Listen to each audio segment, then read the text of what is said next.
Hello everyone, welcome to IASBABA's 60 days rapid revision series for Prelims 2022. This is day 58 and we are taking up economic topics. So as usual, we are taking up current affairs and other important topics. So before going to that, we will have the guesswork. Consider the following statements. The Global Ocean Commission grants licenses for the seabed exploration and mining in international waters, and India has received licenses for seabed mineral exploration in the international waters. Then, rare earth minerals are present on the seafloor in international waters. Friends, this is a 0.5 second questions. That is the polymetallic nodules. So that was in news, and India got the permission from the International Seabed Authority, not from the Global Ocean Commission. So here, the knowledge, let it go first. So for easy questions, we will not make it complex by taking the guessworks again and again. Then among the following, which one is the least water efficient crop? So friends, least water efficient means it is the most water guzzling crop. So whichever it guzzles more water, whichever it consumes more water, so that we will take. So here out of this, sunflower and then the pearl millet. So all these are pulses, oil seeds and others. So that will not be an option. So sugarcane is the most formidable one. So this is again an easy question. Then consider the following statements. In the tropical zone, so western sections of the oceans are warmer than the eastern sections owing to the influence of trade winds. And in the temperate zone, westerlies make the eastern sections of oceans warmer than the western sections. So friends, again take with the example. So for the tropical zone, we will go for the Pacific Ocean. So we know that the upwelling near the Peru coast and then the descending winds blowing here. So this we have already discussed. And also in the temperate zone, we will take up the Gulf Stream and the Norwegian currents and others. And this is a conceptual question, and here we need not waste time by hitting guessworks. And then 89th, in the context of India's preparation for climate smart agriculture, consider the following statements. So friends, here whenever the lengthy questions are given, so most probably UPSC can give a wrong organization. So we will check for that. The Climate Smart Village approach in India is a part of project led by the Climate Change, Agriculture and Food Security. So that is CCAF. So crudely speaking, CCAF is somewhere related to the Climate Smart Agriculture. So we will take it as a correct statement. And then the project CCAFS is carried out under the Consultative Group on International Agriculture Research. So again, agriculture research can do research on the climate smart agriculture. Again, we take it as a correct statement. Then International Crops Research Institute for the semi-arid tropics. So again, the crop research is going on. That is also related to climate smart agriculture.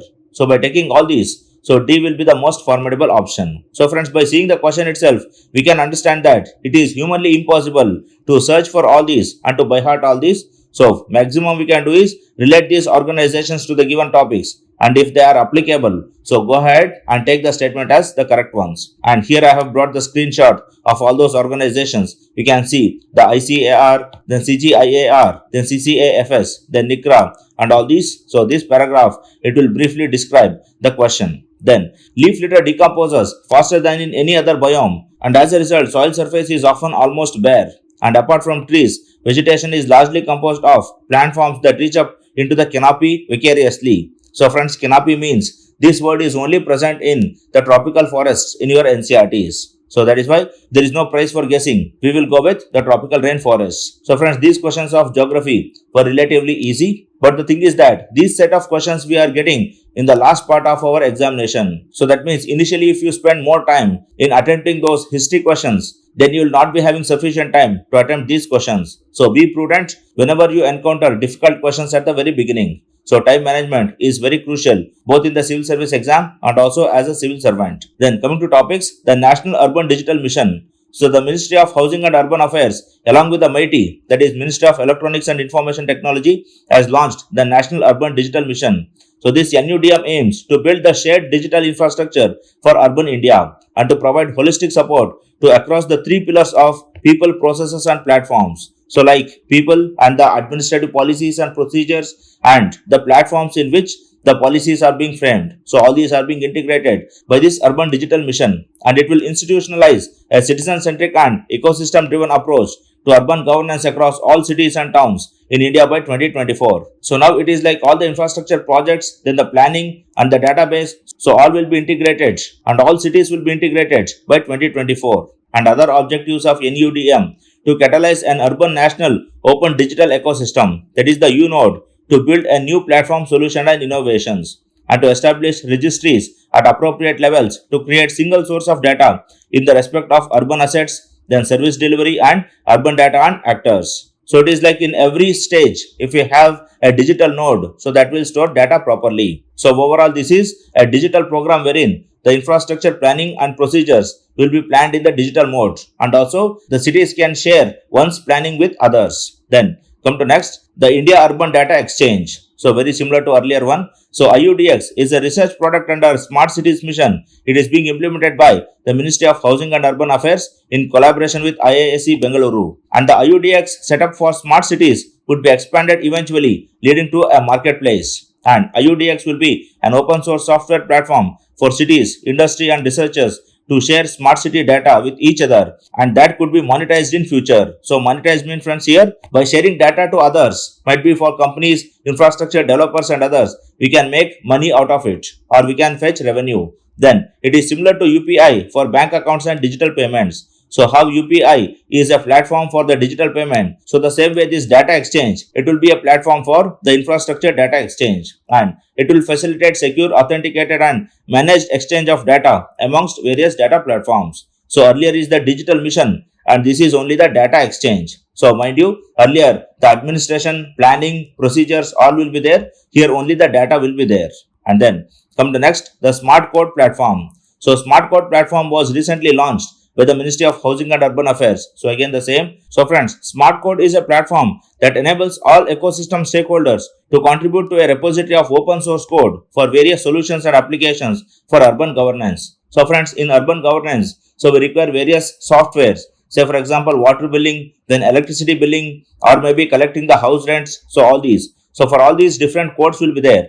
And this is an open source platform. Like anyone, if he has a code, so he can put it there, and if it is the best, then it can be made use of. Then it is designed to address the challenges that urban local bodies face in the development and deployment of digital applications. So wherever digital apps are required, so these source codes, they can be used and the apps can be developed respectively. Then it shall enable cities to take advantage of existing codes and customizing them to suit local needs rather than having to develop new solutions from scratch. So it is like every time we need not go and sit and start coding for every software. So there are some ready-made codes, so use it. Then the source code will be free to use without any licensing or subscription fees. So again it is free. So if it is being paid, so no one will use that. So this we already know. And then come to next, the SWAMIH funds. SWAMIH Fund is a government-backed investment fund set up in the year 2019, and the fund was formed to provide relief to developers that require funding to complete a set of unfinished projects. So SWAMIH Fund is a fund given for completion of unfinished projects, and this is an investment fund, and consequently it will also ensure the delivery of homes to the home buyers. So friends, this is basically aimed towards finishing the unfinished housing projects. And then the fund has been set up as a category 2 AIF, that is alternate investment fund, registered with the SEBI, and the investment manager of the fund is the SBI Cap Ventures. So this is a wholly owned subsidiary of SBI Capital Markets, and SBI Capital Markets is again a subsidiary of SBI Bank. And then the sponsor of the fund is the Secretary, Department of Economic Affairs, Ministry of Finance, on behalf of Government of India.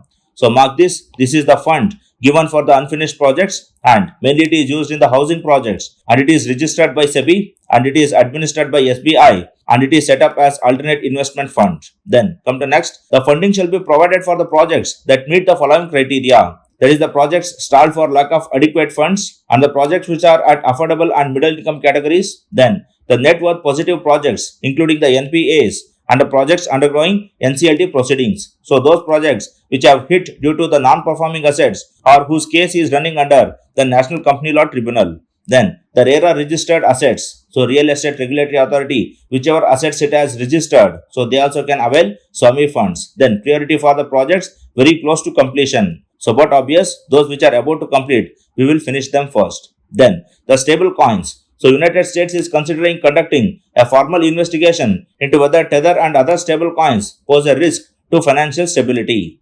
And Tether was the first stable coin launched in 2014. And a stable coin is a cryptocurrency that is usually tethered to a government-backed currency. So that is, friends, here we have the fiat currencies, that is the currency released by the government or the central bank of the government, and the other one is the cryptocurrency. But as a middle path of these two, we have tethered currency. So that means these currencies, they are tethered or they are supported by a fiat currency. So one or the other government, they are supporting that. And how they are being supported? That is, they have a reserve of assets which are typically short-term securities like cash, government debt or commercial papers. So some reserve of all these assets will be kept by the central bank of the government to show that these currencies have been tethered by the government, and they are helpful because they make it easier for consumers to deal with the cryptocurrencies that are used as investments such as bitcoins. So that means we know that, friends, the bitcoins and others, so they are highly volatile. That's why government is not recognizing.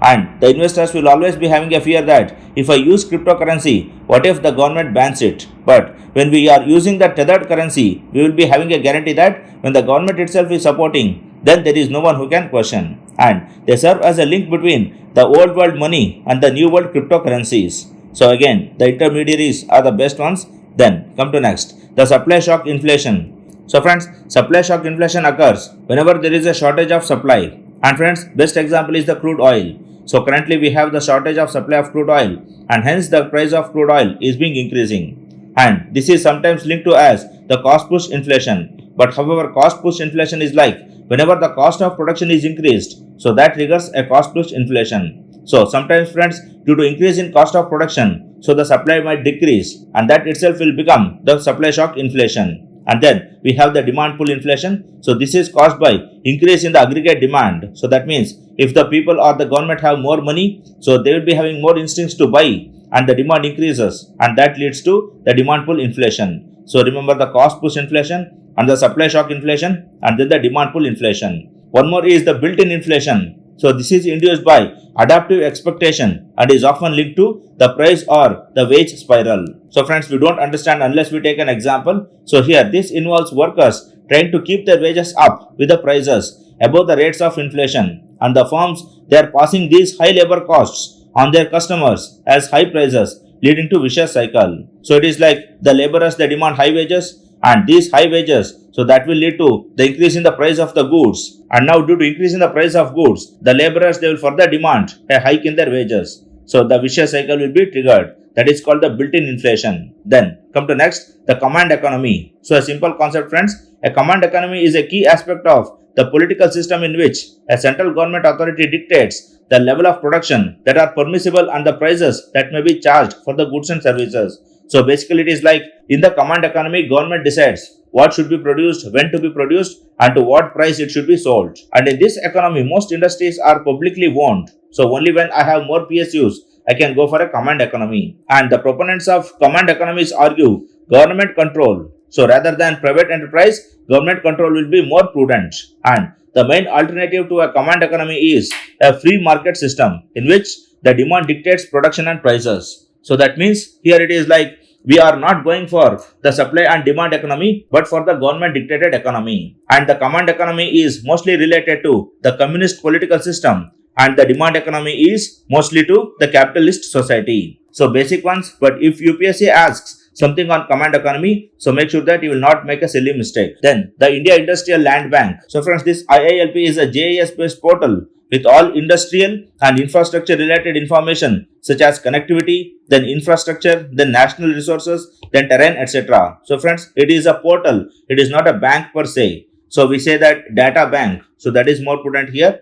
and it was launched by Ministry of Commerce and Industries, so mainly the DPIIT, that is the Department of Disinvestment, and currently the IILB has approximately 4,000 industrial parks mapped across an area of 5.5 lakh hectares of land.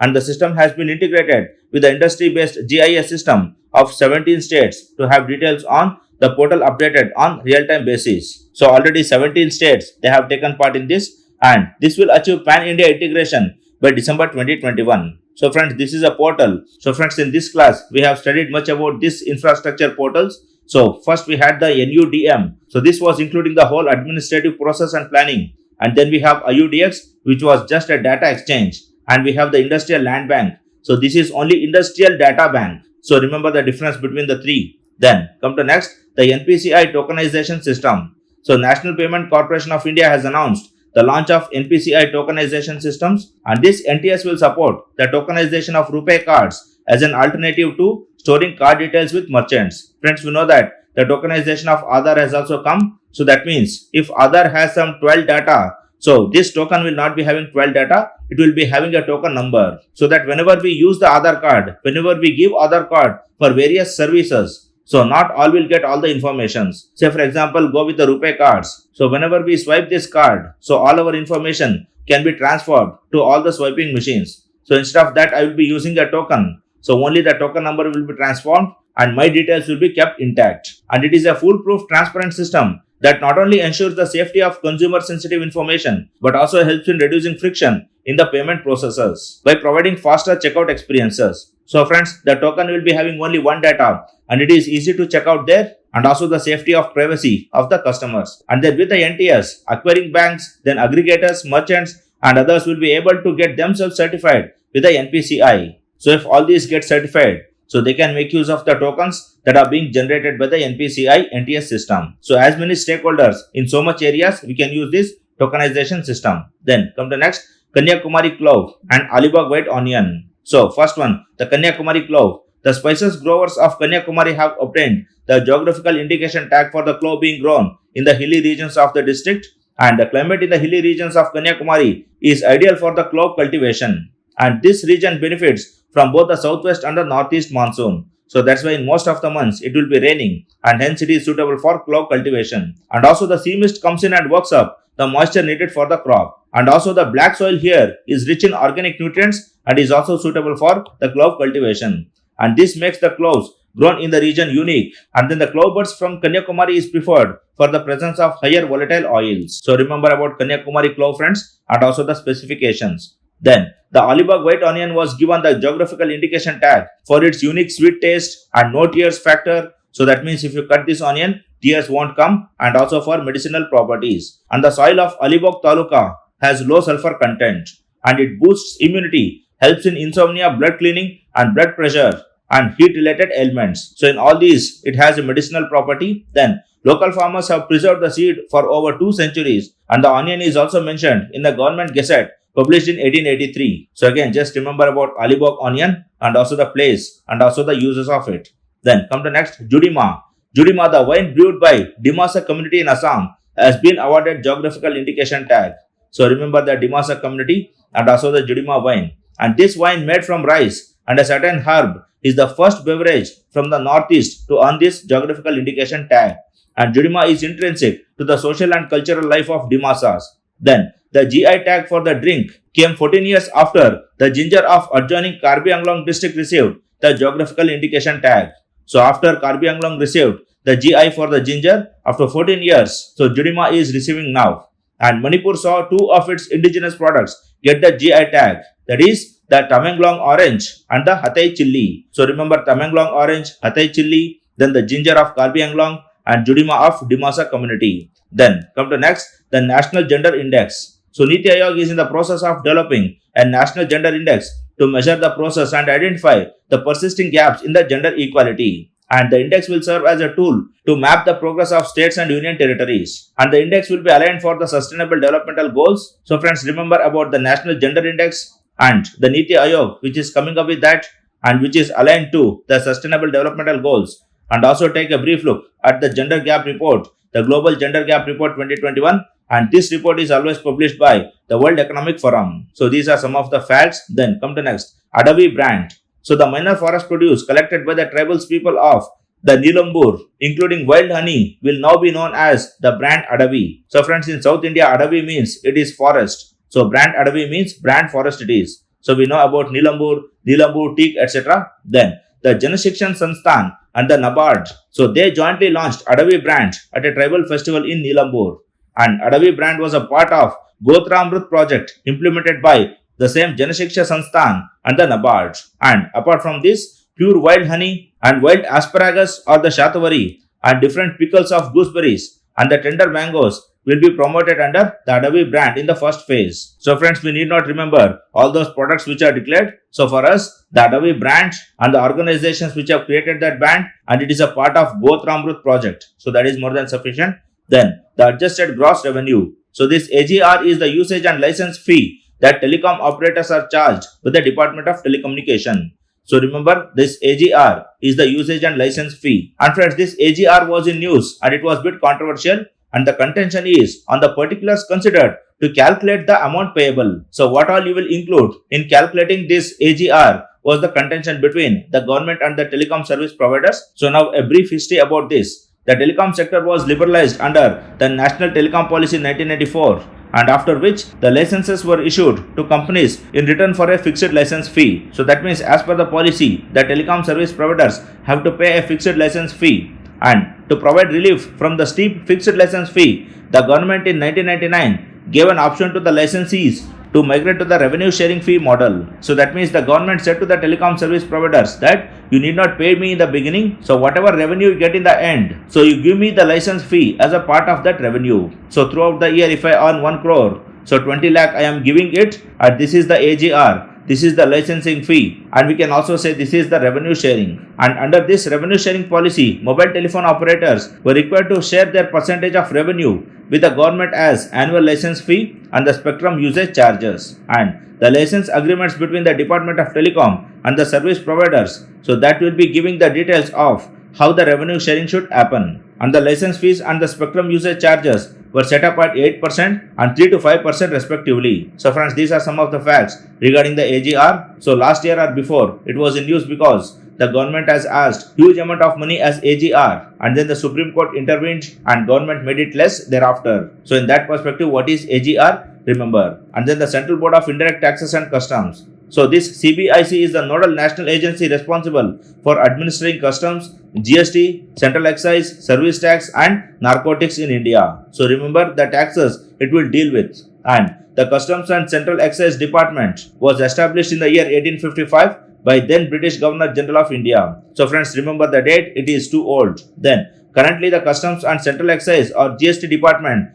comes under the Department of Revenue, Ministry of Finance. So remember the department and the ministry in which it comes, and the board is the administrative authority for its subordinate organizations including custom houses, then Central Excise and Central GST Commissionerate and the Central Revenues Control Laboratory. So the body and the ministry in which it is originated, and then the year of origination and its subordinates. So all these are mentioned here. So this is all about CBIC. Then coming to the last part, friends, hardly some 70 days are left for the exam. So many of you are lacking with the sleep, many of you are anxious, nervous, etc. So forget all of them. Friends, if at all you have studied hard, if at all you have given the best dedication, determination and others, so you will have the maximum chances to succeed. So there is no chance in front of the God why he will fail you. So make sure that you will concentrate on the performance and leave the result to the God. So don't think about the result that will come 1 month after. So think about today, tomorrow, what you are going to do and reach the planned targets regularly. And also be calm. Don't give so much of stress to the brain. So again, all the very best from my side. Good luck, friends.